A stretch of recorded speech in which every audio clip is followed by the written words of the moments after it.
नमस्कार मित्रों, एक बार फिर से स्वागत है हमारे इस नए वीडियो में।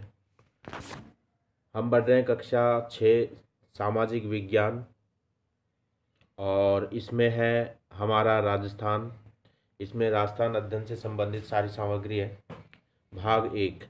देखिए, हमने पिछला जो पाठ पढ़ा था दूसरा, उससे संबंधित हमने जो क्वेश्चन पूछे थे उससे क्वेश्चन ये थे, हमारे पाठ से संबंधित ही थे और पाठ में जो दिए हुए अंत में वही क्वेश्चन थे, कोई अलग से मैंने नहीं जोड़े थे उसमें। पहला क्वेश्चन ये था कि मत्स्य जनपद की राजधानी क्या थी। इसका राइट आंसर विराटनगर। और दूसरा क्वेश्चन ये था, कोटा बूंदी वाला क्षेत्र क्या कहलाता है। हाड़ौती। और मैंने खालिस्तान भी पूछे थे, अजमेर ब्यावर अजमेर वाला क्षेत्र के नाम से जाना जाता है। इसमें आएगा मेरवाड़ा। मेरवाड़ा, ठीक है।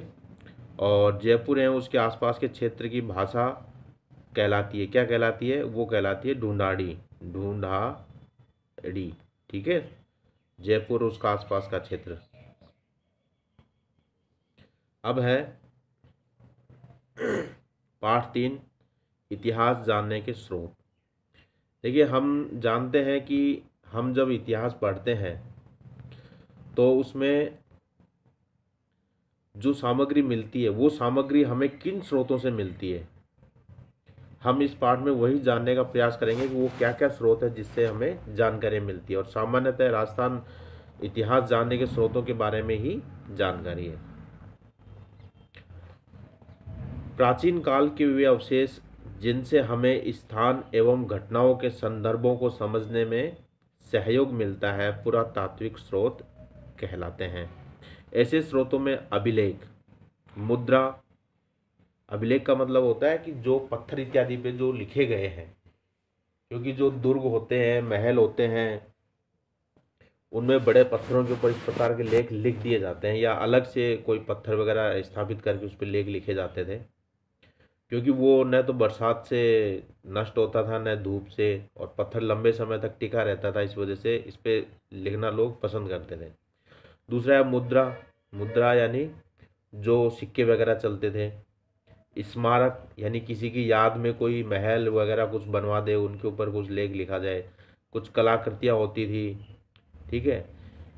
और इसके अलावा जो खुदाई से जो सामग्री मिली है, ये सभी क्या है, पुरातात्विक स्रोत कहलाते हैं। देखिए, इन पुरातात्विक स्रोतों में पहला है अभिलेख। ये हमें शिलालेखों यानी पत्थर की पट्टिकाओं, पाषाण शिलाओं यानी जो बड़े बड़े पत्थर होते हैं, पत्थर की चट्टानें जो, उनके ऊपर, स्तंभों यानी खंभों पर, भवनों गुफाओं की दीवारों, मूर्ति प्रतिमाओं, स्तूपों, मठों, तालाबों, खेतों में खड़ी शिलाओं और ताम्र पत्रों पर उत्कीर्ण किए हुए मिलते हैं। ये होते हैं अभिलेख। इनसे हमें तत्कालीन समय की जानकारी प्राप्त होती है। आगे है अभिलेखों की उपयोगिता, यानी अभिलेख इनके क्या क्या उपयोग हैं। देखिए, अभिलेख ये विविध भाषाओं में गद्य और पद्य दोनों ही शैलियों में मिलते हैं, यानी गद्य में भी लिखे मिलते हैं और कुछ पद में मिलते हैं, ठीक है।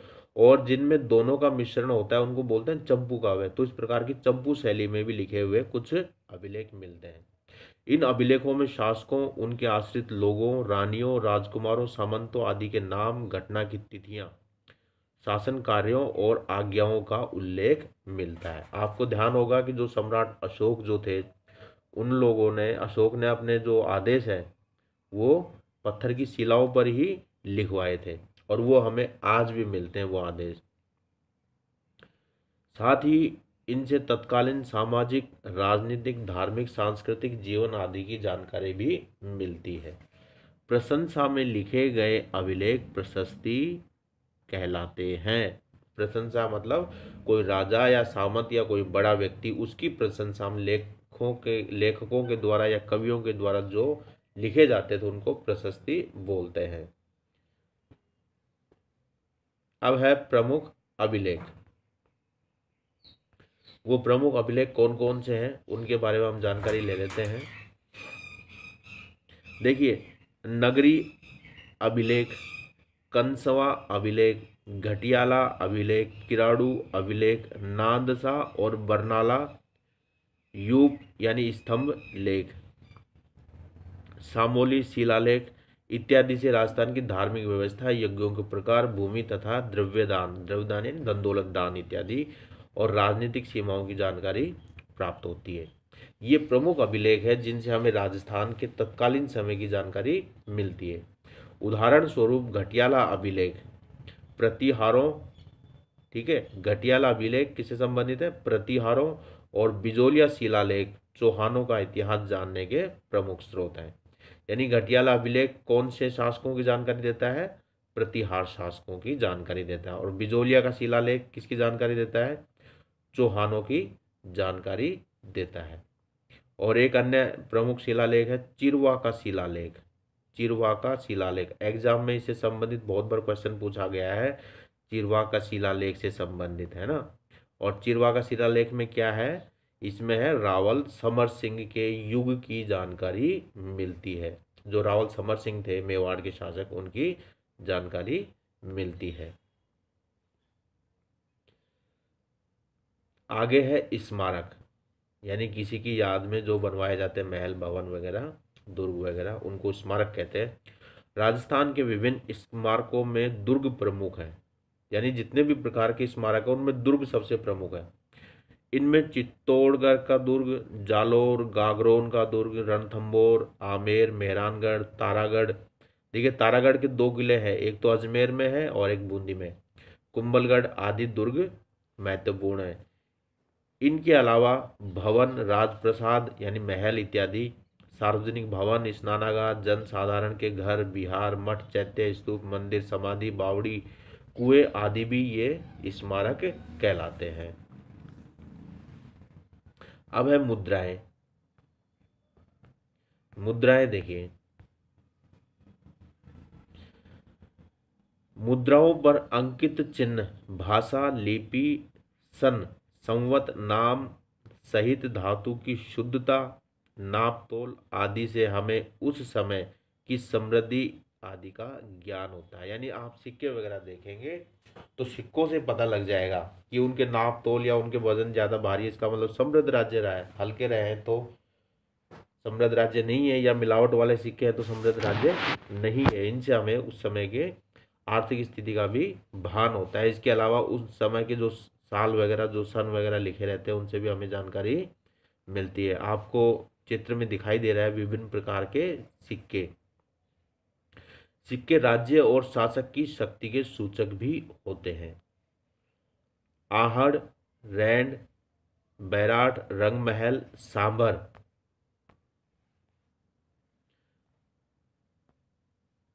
और सुखाड़ियाँ के उत्खनन से प्राप्त सिक्के और मुद्राओं से क्षत्रपों यानी क्षत्रियों, मालव, चौहान, गुहिल आदि वंशों के काल, राज्य शासन, अधिकृत सीमा के बारे में जानकारी उपलब्ध होती है। यानी सिक्कों से भी हमें राज्य की सीमाओं की जानकारी प्राप्त होती है। बर्तन और कलाकृतियाँ, देखिए, कुछ जब उत्खनन से जब हमें वस्तुएं प्राप्त होती है तो कुछ बर्तन भी मिलते हैं, कुछ कलाकृतियाँ भी मिलती है। इसके अलावा महल वगैरह में जो दरवाजे खिड़कियाँ मिलती है उन पे भी खुदाई वगैरह रहती है, पत्थरों पे खुदाई रहती है, पच्चीकारी जिसको बोलते हैं। उससे भी हमें, उन कलाकृतियों से भी उस तत्कालीन व्यवस्था के बारे में जानकारी मिलती है। ये बर्तन वगैरह हैं जो उत्खनन से प्राप्त हुए हैं। हमें ऐसे बर्तन भी प्राप्त होते हैं जिनकी बनावट, पॉलिश, रंग आदि उस काल की उत्कृष्ट कला को दर्शाते हैं। यानी आप उस बर्तनों के ऊपर जो कलाकारी वगैरह की हुई होती है, रंग या पॉलिश होती है, वो ज़मीन में पड़े पड़े भी खराब नहीं होती। तो अब आप समझिए उस समय कितनी उत्कृष्ट ये इनकी कलाकृतियाँ रही हैं। अब देखिए, प्रमुख जो उत्खनन के जो क्षेत्र हैं जिनसे हमें विभिन्न प्रकार की जानकारियाँ मिलती है, उसके बारे में हम देख लेते हैं। गणेश्वर सभ्यता, गणेश्वर जो उत्खनन क्षेत्र है वो है नीम का थाना, सीकर में। ठीक है, गणेश्वर कहाँ है? नीम का थाना, सीकर में। कि ताम्र संस्कृति के अवशेष यहाँ वहाँ तांबे की वस्तुएं मिली है गणेश्वर में। जोधपुरा, ये जोधपुरा कहाँ है? ये जयपुर में है। आप इसको कंफ्यूज मत होना कि जयपुर में है। जोधपुरा कहाँ है? ये जोधपुर में मत कंफ्यूज हो रहा, जोधपुरा है जयपुर में। ठीक है, क्योंकि एग्जाम में एक बार क्वेश्चन पूछा हुआ है कि जोधपुरा पुरातात्विक स्थल कहाँ स्थित है, किस जिले में स्थित है, तो उसमें जयपुर भी था और जोधपुर भी ऑप्शन था। तो जोधपुरा है जयपुर में। नोहे कहाँ है? ये भरतपुर में, जहाँ जाख बाबा की यक्ष की मूर्ति मिली है। से प्राप्त काले एवं मृत भांड यानी मिट्टी के बर्तन, आहड़ व गिलुंड से प्राप्त प्रस्तर फलक आदि में भी कला कौशल देखा जा सकता है। यानी ये उत्खनन के प्रमुख क्षेत्र है जहां हमें तत्कालीन बर्तन इत्यादि प्राप्त हुए हैं। अब है ताम्रपत्र यानी तांबे के बड़े पत्र। तांबे के छोटे बड़े पत्रों पर खोदे गए अभिलेखों को ताम्रपत्र कहते हैं, यानी ये तांबे के बने हुए हैं। दान पुण्य से संबंधित होने से इन्हें दान पत्र भी कहा जाता है, क्योंकि किसी को दान वगैरह देते तो ये तांबे के पत्रों के ऊपर लिख करके, ये देखिए ये तांबे का पत्र जिसके ऊपर खुरच कर या किसी चीज के दबाव दे करके लिखा जाता था।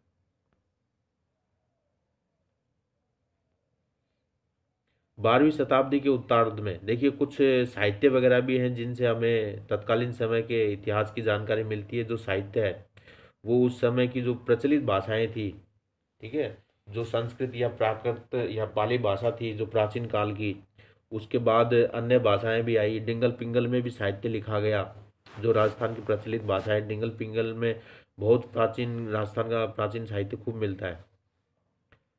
इसके अलावा रामायण महाभारत इत्यादि और बौद्ध जैन ग्रंथों में राजस्थान के क्षेत्रों का वर्णन मिलता है। अब देखिए हम प्रमुख बातों को जान लेते हैं। 12वीं शताब्दी के उत्तरार्ध में जयानक कृत पृथ्वीराज विजय, पृथ्वीराज विजय किसने लिखी थी? जयानक ने। और पृथ्वीराज रासो चंद्रबरदाई ने। ठीक है, पृथ्वीराज विजय जयानक। महाकाव्य से चौहानों की उपलब्धियों का वर्णन मिलता है। नयन चंद्र सूरी कृत हम्मीर महाकाव्य से, हम्मीर महाकाव्य किसने लिखा? नयन चंद्र सूरी। देखिए लेखकों के और उनकी कृतियों के नाम जरूर याद रखना, एग्जाम में सामान्यतः इस प्रकार के क्वेश्चन पूछ लिए जाते हैं। चौहानों के इतिहास के साथ साथ अलाउद्दीन खिलजी के रणथंबोर विजय और उस समय की सामाजिक धार्मिक स्थिति की जानकारी भी मिलती है। ठीक है, इसमें तथ्यात्मक दो चीजें आ गई हैं, पृथ्वीराज विजय जयानक ने और हमीर महाकाव्य नयन चंद्र सूरी ने लिखा। राजस्थानी साहित्य में पृथ्वीराज रासो चंद्रबरदाई, अचलदास खींची वचनिका, पद्मनाभ कृत कानड़देव प्रबंध, कानड़देव प्रबंध पद्मनाभ ने लिखा। बीकानेर के दलपत सिंह कृत दलपत विलास, दलपत विलास दलपत सिंह ने कहा का? बीकानेर का। और खीड़िया जग्गा कृत वचनिका आदि विशेष उल्लेखनीय है। यानी ये जो वचनिकाएं हैं इनसे भी हमें तत्कालीन क्षेत्र की या उस समय की शासन व्यवस्था के बारे में जानकारी मिलती है।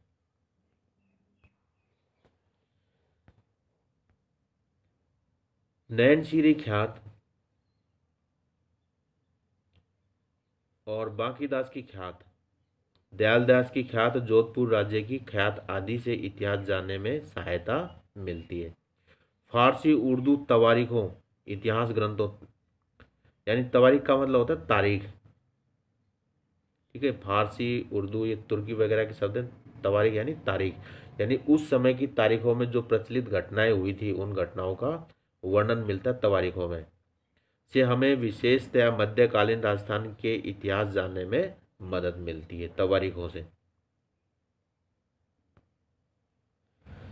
कर्नल जेम्स टॉड कृत annals and antiquities of Rajasthan किसने लिखी? Annals and antiquities of Rajasthan. ये पुस्तक किसने लिखी? ये लिखी कर्नल टॉड ने, जिसको घोड़े वाले बाबा भी कहते हैं, क्योंकि ये उस समय अपना सफ़र घोड़े पर ही करते थे और घोड़ा ही था उस समय साधन का सबसे अच्छा उपयोग, क्योंकि मोटर गाड़ियाँ तो चलती नहीं थी। तो इन्होंने पुस्तक लिखी है annals and antiquities of Rajasthan, यानी राजस्थान के बिखरे हुए साहित्य को उन्होंने क्या किया? कर्नल जेम्स टॉड ने इकट्ठा करने का प्रयास किया। पश्चिमी भारत की यात्रा, पश्चिमी भारत की यात्रा, बूंदी के महाकवि सूर्यमल मिश्रण की वंश भास्कर, ये भी इन्हीं की पुस्तक है। किसकी? कर्नल जेम्स टोड की। क्या? पश्चिम भारत की यात्रा और annals and antiquities of Rajasthan, ये जनरल कर्नल जेम्स टोड की पुस्तकें। इसके अलावा सूर्यमल मिश्रण जो बूंदी के थे, इनकी पुस्तक है वंश भास्कर। कविराज श्याम दास कृत वीर विनोद, वीर विनोद के लेखक कवि श्यामल दास हैं। ठीक है। और विश्वेश्वरनाथ रेऊ कृत मारवाड़ का इतिहास, मारवाड़ का इतिहास नामक पुस्तक के लेखक कौन है? विश्वेश्वरनाथ रेऊ, विश्वेश्वरनाथ रेऊ। और गौरीशंकर ओझा द्वारा लिखित उदयपुर, जोधपुर, सिरोही, डूंगरपुर, बांसवाड़ा, प्रतापगढ़ के इतिहास के ग्रंथ प्रमुख उल्लेखनीय है। हीरा शंकर गौरीशंकर हीराचंद ओझा ये आधुनिक इतिहास, आधुनिक समय के लेखक रहे हैं जिन्होंने इन राज्यों का इतिहास लिखने का काफ़ी सफल प्रयास किया। तो आपको इनको पुस्तकों के नाम याद रखने। मारवाड़ राज्य का इतिहास किसने लिखी? विश्वेश्वरनाथ रेऊ ने। Annals and antiquities of Rajasthan और पश्चिम भारत की यात्रा। ट्रेवल्स इन वेस्टर्न इंडिया भी कई बार एग्जाम में इस प्रकार से दे सकते हैं, ट्रेवल्स इन वेस्टर्न इंडिया। तो इसके रेल लेखक जेम्स टोड आ जाएगा।